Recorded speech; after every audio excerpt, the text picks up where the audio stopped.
Now at 5 and streaming on crossroadstoday.com, a suspect from Houston is arrested for charges against a child. His crimes this afternoon. And pro-Palestinian protesters rally outside of a Harris County jail for the release of 2 students arrested this morning. Their crimes this afternoon. And an outbreak of severe weather in the Midwest leaves behind widespread damage and multiple people hurt. Well, that was in Michigan last night. Tonight, we have this area of Texas to concern with. It's got a tornado watch there, and already some big thunderstorms are firing. They're getting very close to the Austin area. We're not included in that. However, it's close enough that we've got to watch it very carefully over the rest of the few hours. We'll have all that coming up and talk about your weekend in just a moment. As Israel ramps up attacks in Rafah to eliminate Hamas, the Biden administration has paused the delivery of bombs to the nation, the latest in the war in Gaza. You're watching 25 News now at 5. Good afternoon and thanks for being with us. I'm Karina Garcia. A 43-year-old suspect from Houston was arrested by Victoria County deputies Tuesday. Terry Ashley faces charges of inducing sexual performance of a child, online solicitation of a minor, and displaying harmful material. Ashley is in the Victoria County jail and no bond has been set.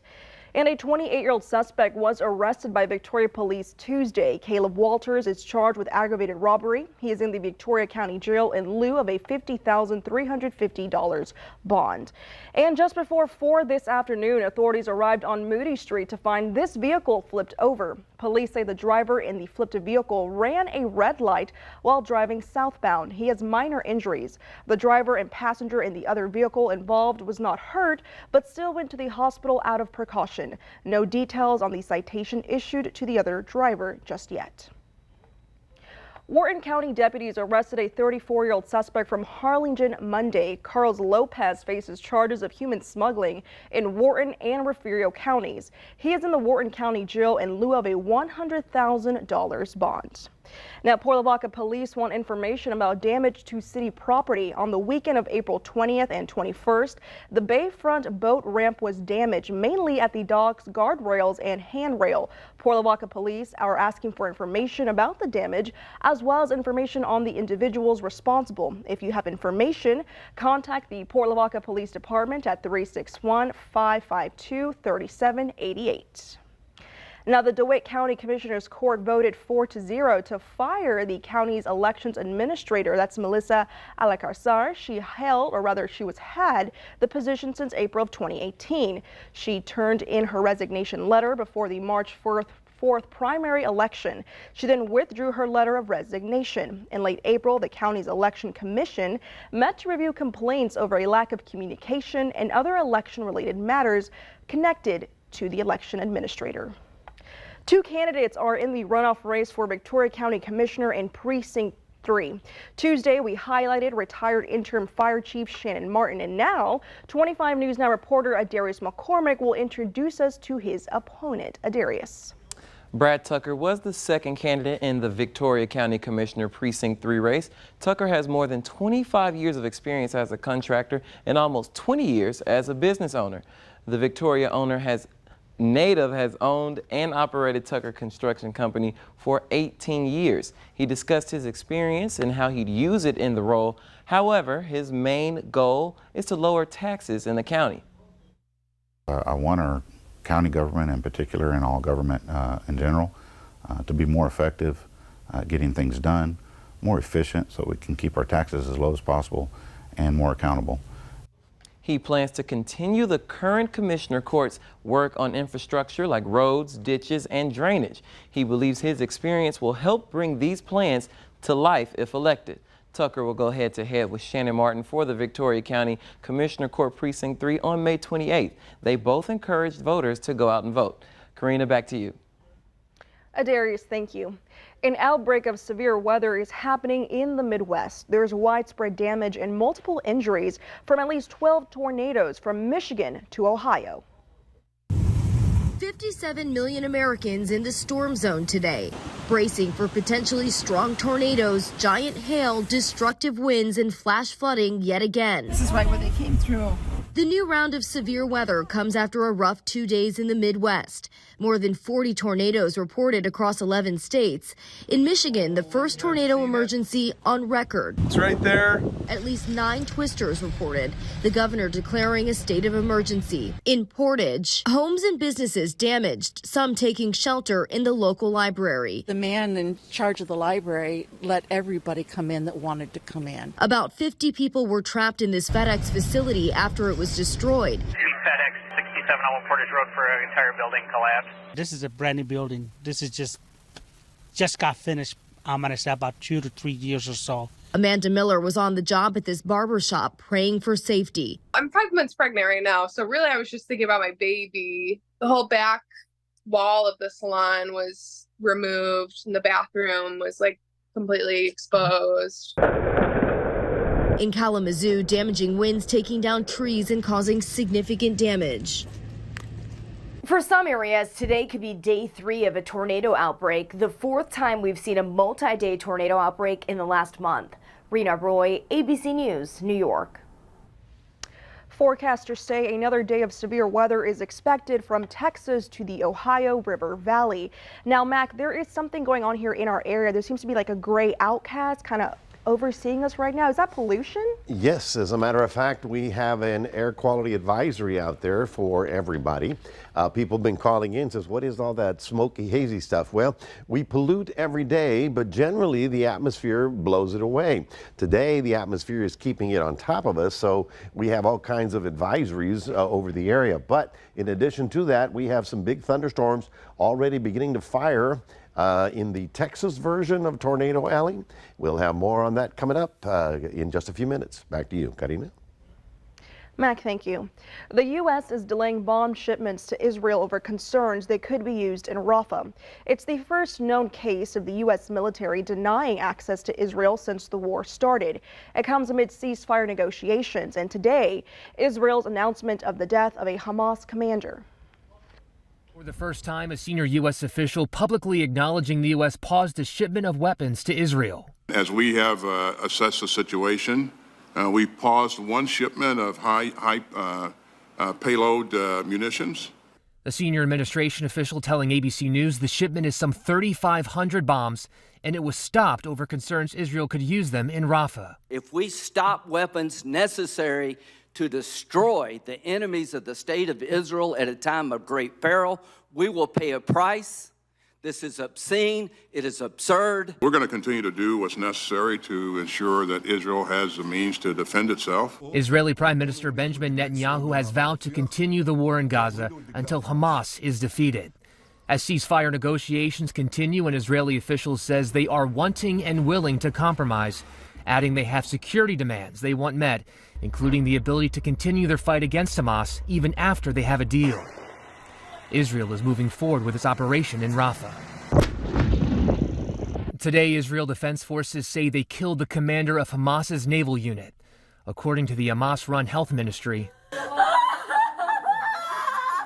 in the last day, at least 35 people have been killed in Rafah, more than 100 injured. We haven't been able to get in any aid since Sunday, including fuel, which is a tragedy because fuel is the thing that keeps everything moving in Gaza. Aid for Gaza was loaded on a cargo ship in Cyprus today. Will be delivered using the pier built by the U.S. It's not clear when that cargo ship will arrive in Gaza. Perry Russum, ABC News, Washington. Pro-Palestinian demonstrators gathered outside a Harris County jail today to call for the release of their fellow protesters. 2 students were arrested at a protest encampment at the University of Houston just this morning. Police were clearing out the encampment when the arrests were made. A statement from the university clarified the students were allowed to protest, but tents and encampments were not permitted on campus grounds. One of the students was arrested for failure to identify. The other was for assaulting a police officer and resisting arrest. So here is your Veer poll this afternoon. You can scan that QR code right there on your screen to vote. The question is, do divestments actually work? Yes or no? We want to hear your opinion on this. Come to crossroadstoday.com/vote to take part, and we're going to have an update on 25 News Now at 6. A celebration of life for former Cuero and NFL star Arthur Whittington will be held Saturday morning at 11. The service will be at the Cuero Performing Arts Center, 920 East Broadway Street. It's right next to Gobbler Stadium, where Whittington first shined as a member of Cuero's great 1970s team. Now, Arthur Whittington died of cancer in Houston at the age of 68. He died on April 22nd. His jersey number with the Oakland Raiders, 22. Whittington played on the Raiders Super Bowl 15th championship team in 1981. 3 years before that, he was picked in the 7th round of the NFL draft by the Raiders. 46 years later, Arthur's nephew, Jordan Whittington, was picked in the 6th round of the NFL draft by the Los Angeles Rams. And George Hayek, a Army veteran and longtime businessman, has died at the age of 104. He was a founding partner in Dick's Food Store. He was also instrumental in starting the Victoria chapter of the Elks Club and the Just Friends Club. He served as a volunteer firefighter, owned a bank for a short time, and even dabbled in real estate. There is a visitation at Rosewood Funeral Chapel Thursday from 5 p.m. to 7 p.m. His funeral will take place at Trinity Episcopal Church at 10 a.m. on Friday. That's going to be May 10th. Now, here are some of the top headlines you can read in the Port Lavaca Wave. The 2024 Adopt a Bridge cleanup event on April 20th saw more than 5,000 volunteers and removed nearly 60,000 pounds of trash from the Texas coastline. Plus, Texas Parks and Wildlife presented a new 2,300-acre park to be built near Port O'Connor. You can read these stories and more at theportlavacawave.com.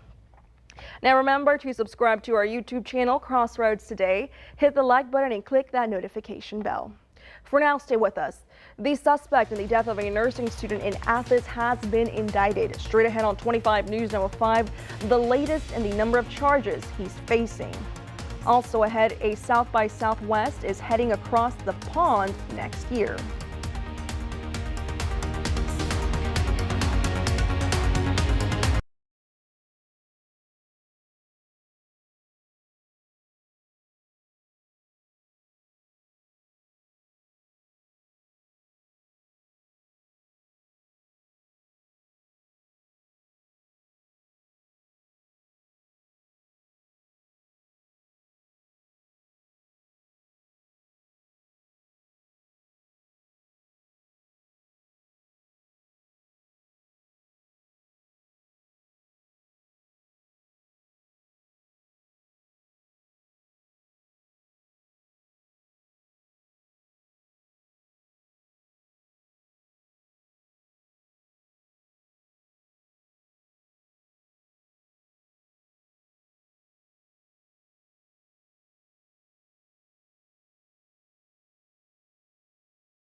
"26-year-old Jose Antoni, the suspect in the murder of Lincoln Riley, is indicted on 10 charges in the college student's death.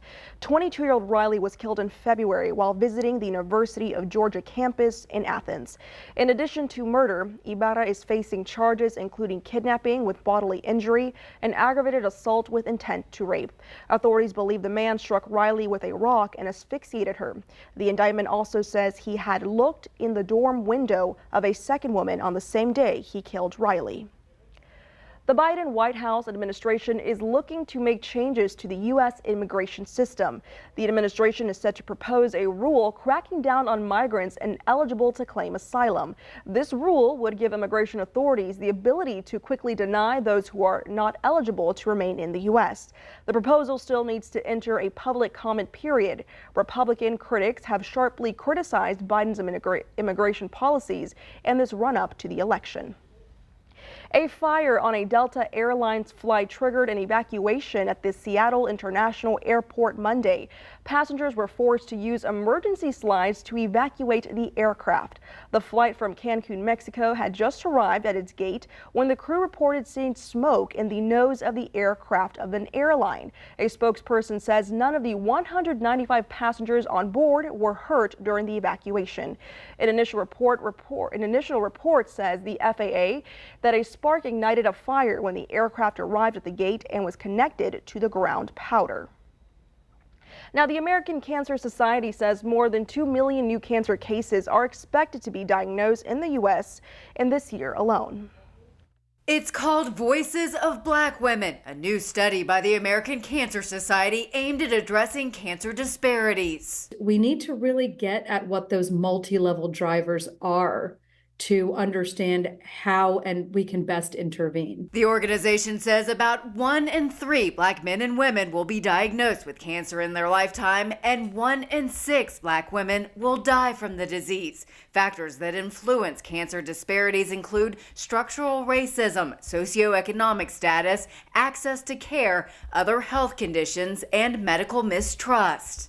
But there's so much more to that story that we still don't understand as it relates to cancer inequities for Black women. That's why researchers started this study Monday, hoping to enroll at least 100,000 cancer-free Black women between the ages of 25 and 55 in 21 states. After eligibility confirmation and consent to participate, those taking part will fill out a health and lifestyle survey. After that, surveys to update or collect new information will be sent out twice a year for the next 20 to 30 years. So it's really about an hour of time from a participant's perspective on an annual basis to go on this journey with us to help us uncover the different factors that may be related to how we can improve the health of Black women for future generations. For Health Minute, I'm Mandy Gaither. Here are some of the top headlines you can find in the Queer Record. Mayor Sarah Postmeyer reflects on her time in office, and Bill Hamilton is re-elected to Cuero ISD Board of Trustees. Read these stories and more at DeWittCountyToday.com. The yearly South by Southwest Festival is launching an edition in London.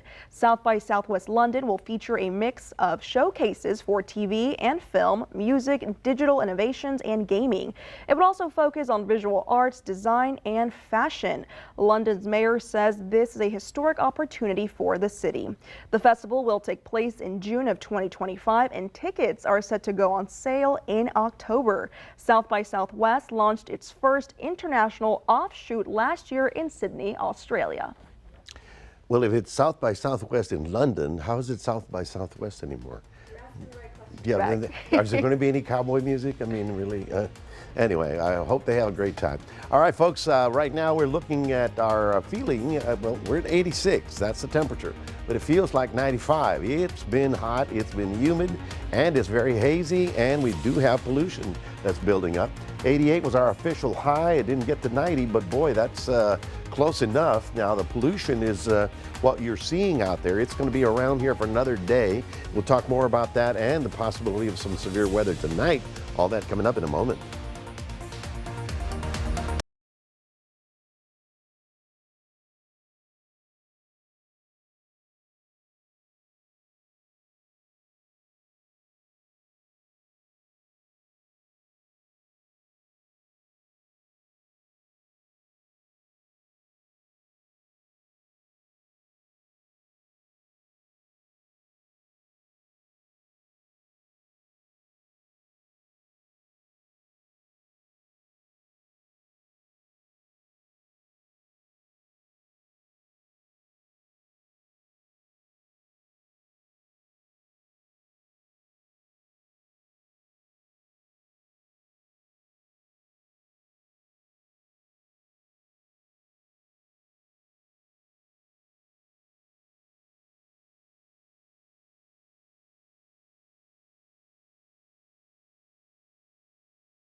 Well, good evening, everybody. A lot of weather to get to. First of all, today was rather ugly and muggy, but in the Central Plains in northern Texas, things are going to get very interesting, if not dicey, tonight.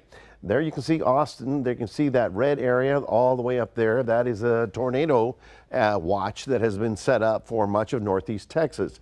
Just in the last couple of hours, a couple of storms started to fire. You can see this one right there. It's just north of Killeen, and so it's getting very close to Waco. Now, this one is one. You don't see a lot, but this is now a situation where, well, the warm air is coming in, the cooler air is coming behind it, dry line coming in, all the three ingredients that make it a volatile night. So we're watching very carefully to see what evolves. As far as you and I are concerned, we're not involved in that. But let me tell you, folks, it's pretty close, and so we just have to watch it carefully. And beyond that, I'm sure that all of you, like all of me, have family and interests up there. So we're going to be watching that very carefully. For tomorrow, as you can see right about here, for Corpus Christi all the way down to the valley, we got one more day of hot and humid weather. We have an advisory for the heat, but they actually have a heat advisory up. So that's a little bit different, and they're expecting their heat index to get up to 105 and 110. So it's, shall we say, a little bit more humid and more solid down there. What is going on? Well, the atmosphere is flattening out. It's settling down. And so it takes a lot of heating, which we got, to pop those big thunderstorms. But those big thunderstorms pop because they have to blow through the lid. And the lid is what's capping our atmosphere and keeping us so warm and so hazy and so smoky today. There you can see from Houston to our area, we have one level, but even south of us from Corpus Christi down to Brownsville, where they have the advisory, they have a higher level of pollution. Now, this is today, and you can see that northeast corner of the state, all the way down to Austin, has some potential. We're not included. That's okay, but Gonzales may have some, you know, close calls up there, and everything along I-10, you got to watch out to the north to see what happens later tonight. This is tomorrow, and you can see severe weather outlook. That's a pretty ugly looking map if you ask me. We're on the extreme south of it, but again, for tomorrow, before the drier, cooler air comes in, we may have enough instability and heating to pop some big stuff up there. So again, I-10 corridor is closest to us. We're on the south end of it, but let's just say, hey, we're all related, we're all neighbors, we all live together, and we're going to have to watch that. This is for tonight. You can see how the thunder showers should start developing a little bit heavier in the northeast. For us tonight, it should be fairly quiet. We'll stay on the overcast side, and tomorrow again we continue with kind of soupy skies, not a lot of sun, and quite a bit of heating. We are looking again for another round of thunderstorms. That would be tomorrow. And that's Thursday, and that, of course, that gets just real close to our area, so we just have to watch it carefully. Keep your eyes open, you know, both of them. All right, tomorrow, 94, still expecting to get to the 90s, and then we do get a break beginning on Friday. The northerly wind comes in, gives us a very nice Saturday. There, and an even nicer Sunday. You know why? We may have a chance of rain on Sunday. Let me show you the 7-day. For tomorrow, hot and humid, 87 in Port Lavaca, up to 89, 90 in the Cuero area. And then for us, the 7 days, you can see hot and hazy, 1, 2. Better on Saturday, 40% Sunday and Monday. So we'll keep our fingers crossed. Could use a little bit of rain to cool us down and clear out the skies. That's your 7-day forecast, reminding everybody we do have a QR code. Love for you to scan that. Put Crossroads Today on your phone. Here's, oh, Karina, you're back. It's so good to see you again. I am back. Thank you, Mac. And coming up next on 25 News Now at 5, we're going to take a look at your stocks. Plus, surprise fees could be worsening in the U.S. We have that number straight ahead.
Taking a look at your stocks, the Dow up 172 points, the S&P 500 down 0 points, and the Nasdaq down 30 points. Oil up 61 cents, closing at $78.99 per barrel. Surprise fees tacked on bills may be getting worse. The Wall Street Journal says more companies are tracking, or rather keeping up with fees to advertise prices. The White House estimates they're rather adding up to $90 billion a year. Now, President Biden has announced a new Microsoft facility at a campaign event in Wisconsin. The tech company is planning to invest $3.3 billion to open a new artificial intelligence center there. The company says construction of the building would create more than 2,000 union jobs. Microsoft also aims to create 2,000 permanent jobs at this site over time. And stay with us. We're going to take one last look at your forecast. Plus, a cowboy in Fort Worth is teaching the next generation of future black cowboys. Plus, here's a look at world news tonight, right after 25 News Now at 5. Tonight, tracking the deadly tornado outbreak and damage as the severe weather moves east. Plus, the Israel-Hamas war and Rafah. What happens next? More Americans turn to World News Tonight with David Muir, the most watched newscast on television.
A cowboy in Fort Worth is teaching the next generation of black cowboys. For the last 2 years, Jared Howard has worked as an equestrian center in Fort Worth to pass everything he's taught, from rehoming horses to riding lessons in his classes. He also teaches the history of black cowboys. The black cowboy is a key part of American history and also Texas history. His goal is to expose the younger generations to a different culture or career path because, in his own words, there is a need for more black cowboys. Yes, sir, in Fort Worth, too. Yeah, very interesting that there were a lot of Hispanic and black in the cattle drives, and they weren't really included in the books. The conversation. So now we can bring them in as well. Yeah, and we can always go to you for that history lesson. I'm a walking encyclopedia, folks, of a lot of information that you don't need. But you do need to know this: the hot and really hazy weather that we had today is going to be with us for one more day. But by the end of, certainly by Friday, north wind's going to kick in and really make things a little bit more agreeable for Saturday. So Saturday's going to be good, and then it's going to be even better on Sunday because we have a chance of rain rolling in as that little front comes back over our area. And I say that because we haven't had any in a while, so hopefully we'll get some of that rain over the weekend. All righty, thank you, Mac. And thank you for being with us. We hope to see you back here tonight for 25 News Now at 6. World News Tonight with David Muir is up next.